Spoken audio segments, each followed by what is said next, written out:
Welcome to the Future of Payroll and Workforce Management Insights by HR.com, your go-to resource for insights into payroll and workforce management. From navigating compliance and technology trends to exploring the latest in global payroll solutions, we're here to keep you ahead of the curve. Join us as we dive into the forces reshaping payroll and share practical strategies to optimize your workforce management. Let's get started. Well, welcome everyone to this episode of the Future of Payroll and Workforce Management, a podcast here at HR.com. And I am Brent Skinner, your host. I am Executive Community Leader here at HR.com of our Future of Payroll and Workforce Management community, online community. And today I have as my guest Felicia Cheek, who is leader of cloud product strategy at Oracle. And in this role, her area of focus happens to be payroll. Welcome, Felicia. Thank you. Thanks, Brent. I'm really glad to be here. Always happy to talk about payroll. Oh, yes, me too. It's way more interesting than people might think at first blush. And you keep pulling back the onion layers, and it just gets more and more. There's a real rabbit hole there in payroll. Oh, absolutely. And you get into it and you realize that, and there's just things that you learn every single day. And then once you learn it, it all changes. Exactly. Yeah. Which is great, huh? Anyway, before we get into our topic today, we're going to be talking a little bit about global payroll, which is kind of a hot trend these days. Maybe you could share with us just a little bit more of your background, how you kind of found yourself in this role eventually, and what animates you around the future, the future of work too, but just the world of work in general. What kind of drives you in HCM?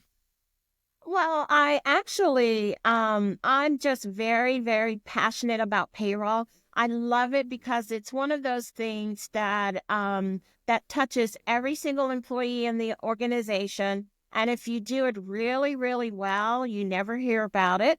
But any little mistake becomes a big mistake. So it's really important to the organization. And then when you look at HR in general, or I should say HCM in general, everything, talent, skills, learning, everything, benefits, payroll is a part of all of that. So what better place to be and spend time? And I've been working in payroll for almost 30 years. It kind of dates myself a little bit, but at the same time, what it does is it says that I've seen a lot. And very manual, and where year in the United States anyway was just horrific. So I can see what the technology has done and how it's changed and how my peers and colleagues look at year end versus how I was looking at it 30 years ago. So payroll is exciting, and I consider myself an evangelist just because it's a very small world. It's a niche. And there's so much to do and learn. And when you talk about global payroll, that gets me super excited. And so anything I can share, conversations I can have, I absolutely enjoy helping companies with their payroll strategy. I started in payroll like a lot of other people at ADP many, many years ago, and did various things, worked in BPO, worked in consulting. And for the last 13 years before I came to Oracle, I worked at the Hackett Group, and I ran the payroll advisory program. And I helped large multinational organizations with their global payroll strategy. Absolutely fun to see organizations across the globe. And, that's when organizations were starting to think about consolidating payroll. And I've spent the last 5.5 years here at Oracle working from a technology perspective. And again, everything that I've done to this point, adding the technology to the things that we, from a thought leadership that you think should be there is just really exciting. So I know that was a lot, but I'm very passionate about this.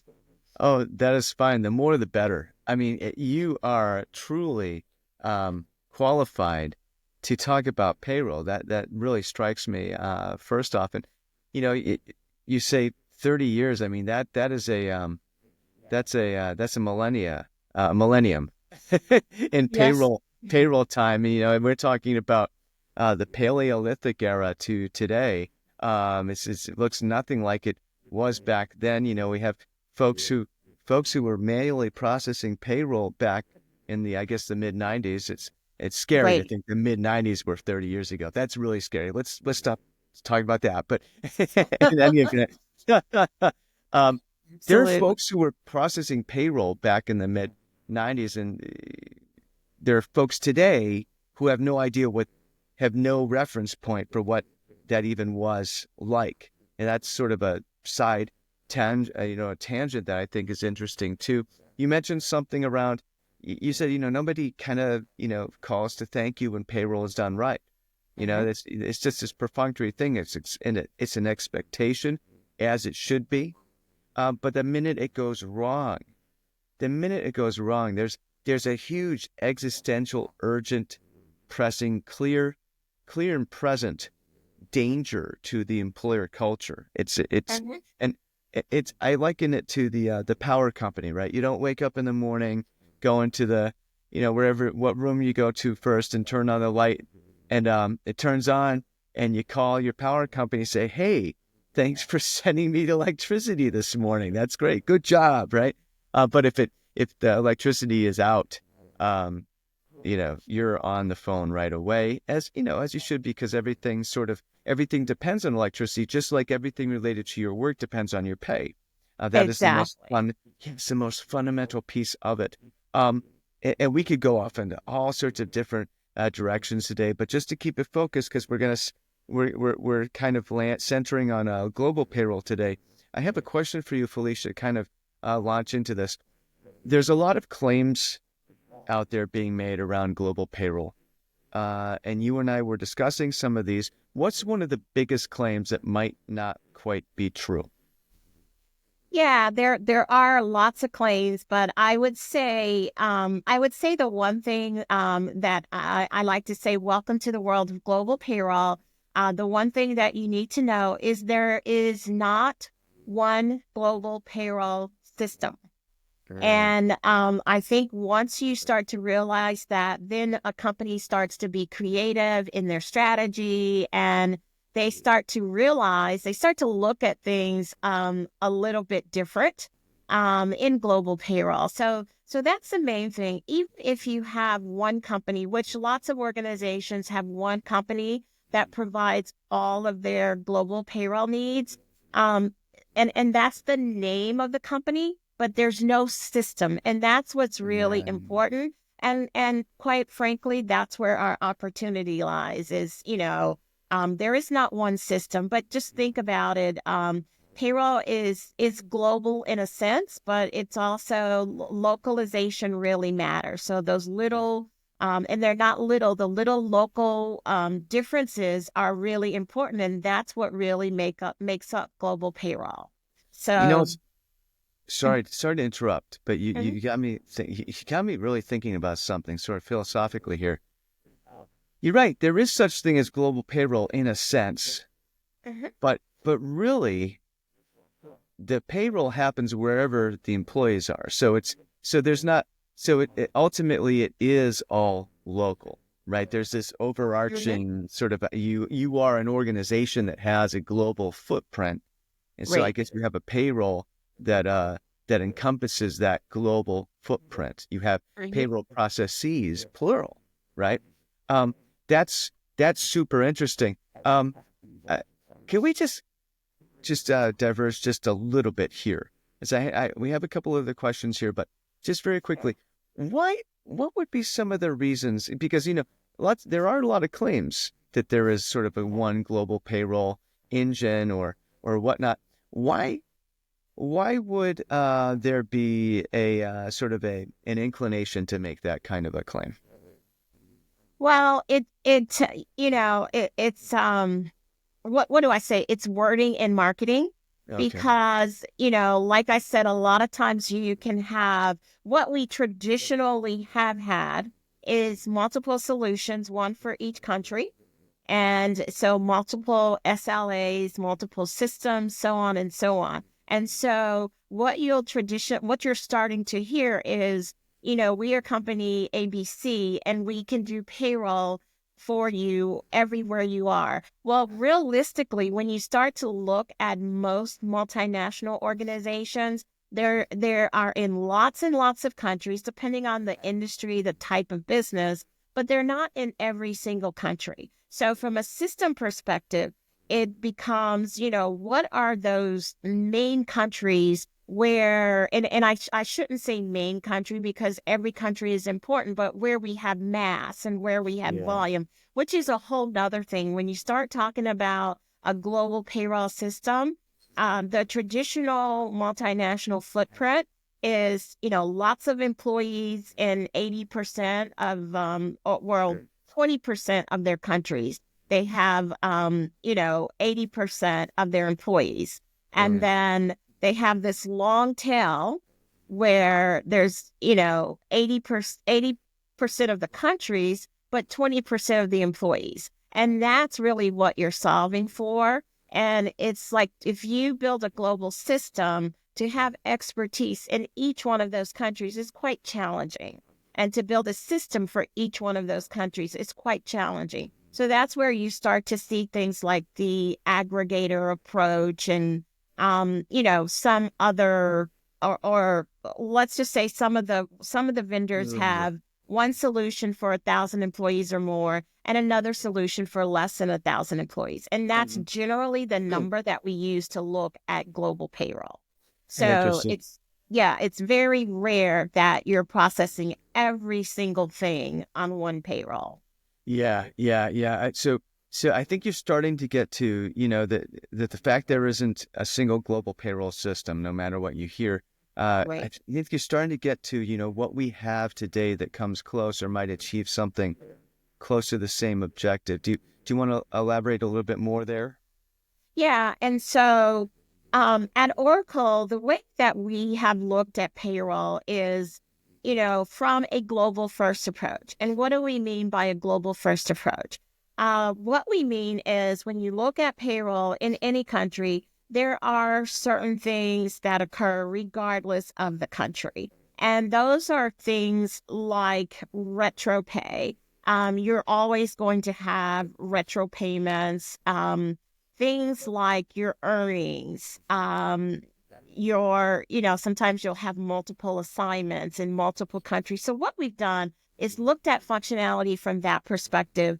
And a lot of times companies build global. They look at the currency, they look at the language, they look at the calendar, and we look at that too. But we've gone a step further and we've Mm. included, additional functionality that's pretty much going to be the same, like your costing, your accounting.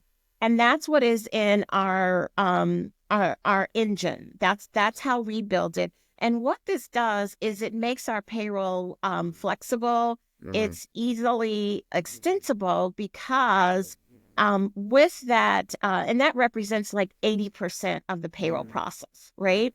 And the other 20% is the localization. And Mhm. that's where you start to look at the local tax rates. You start to look at social insurance, social security. So that's a level of complexity. We say 80 to 90% in the global portion. The Right. local portion, we say 10 to 20%. And those ranges vary by complexity. We have some countries that are, the United States, the UK, France that are extremely complex, India.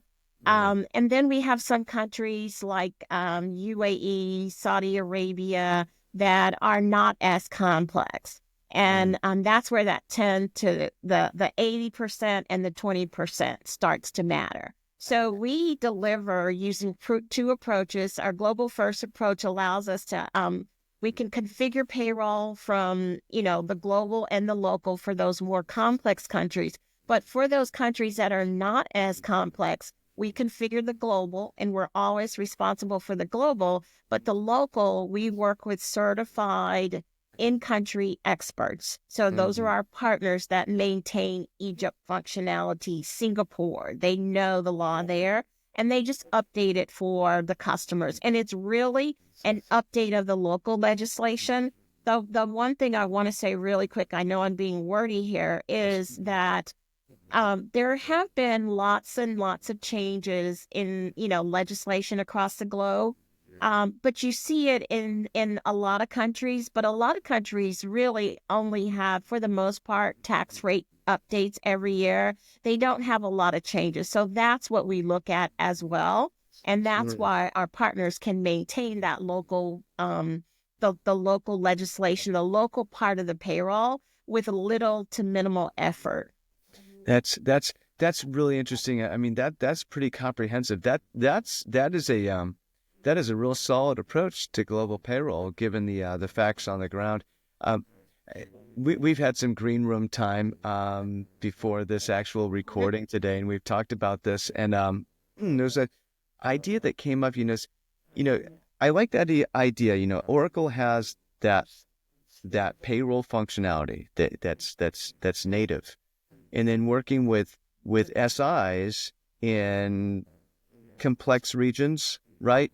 And basing that, I'm reiterating some of what you said, but basing that local focused solution um, built from the ground up based on Oracle's specifications. So Right. you have the Oracle, the base of the Oracle payroll functionality, and so it's not just some willy-nilly whatever from homegrown from scratch that then Yeah. needs to integrate in perhaps a very convoluted way with the payroll, the native Oracle payroll solution.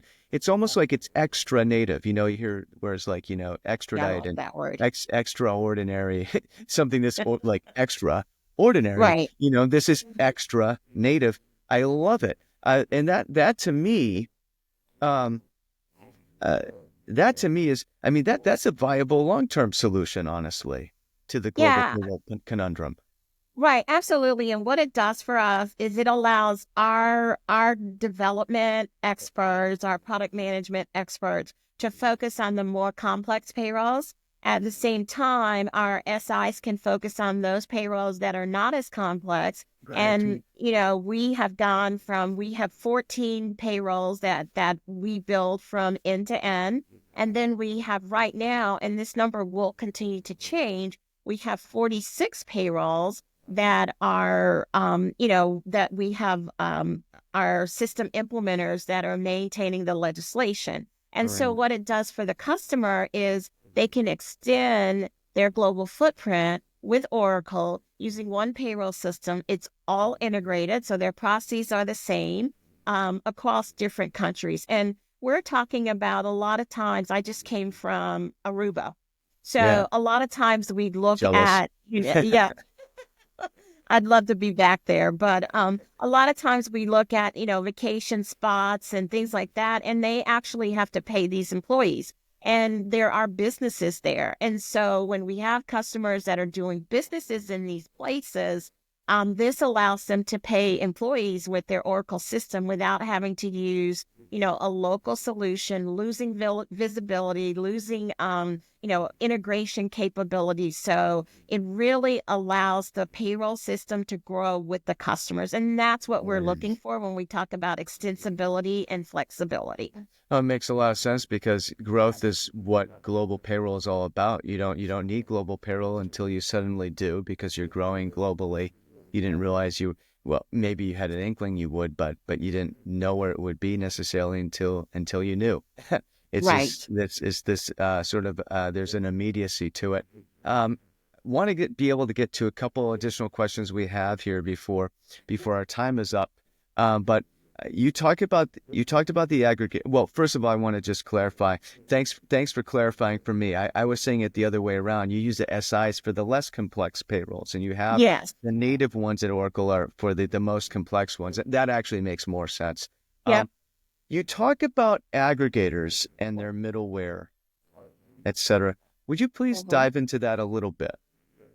Yes, and let me just say, there are lots of aggregators. I've worked with them for years, and I know that they don't necessarily like that name, but I always ask if there's a better name, let me know. And so no one's come up with a good name yet, but they're very common in payroll. And one of the things that a global payroll myth is, a company will take your payroll and then they'll go and use somebody else to process the payroll and you lose control. You have no idea what's going on. I want to just debunk that myth. Mm. Aggregators are very common in global payroll. And actually, the in-country providers that they work with, they actually vet those providers. They manage those providers for you. And you work with one company and they work with all of those companies. So there are definitely some benefits. But I would say, as common as they are in global payroll, there's several of them that are, used more than others. When you're looking at aggregators, the thing you want to be really concerned about, more so than, what their process is for the in-country providers that they work with, is what does their middleware look like? What is their engine, their consolidation engine? What does it do? Because that's where the value is. And that's where you can go from company to company and compare how they're consolidating the data, what type of reports they're giving you. Do they do anything for the employee experience? How automated is it? That's where the value is for our multinational organization. So that's Yes. really what they need to look at. And again, I'll say, don't be afraid. This is very, very common in the global payroll environment. So when I used to have customers that come to me and talk about aggregators, I'd say, welcome to global payroll. There's two things you're going to learn instantly. There's not one system, and aggregators are common. Yeah, yeah, that's a really good point. Thank you for pointing that out because there is a lot of there's a lot of noise in the space and a little bit of some mystery around that. So thanks for clarifying that. There are indeed lots of aggregators, very good advice.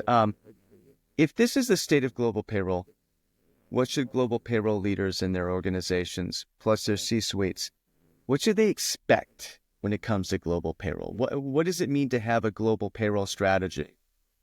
Yeah, a global payroll strategy is absolutely necessary because you have to know, and we're saying global payroll strategy, which means that you're in countries around the world, and there is a possibility that you're going to grow.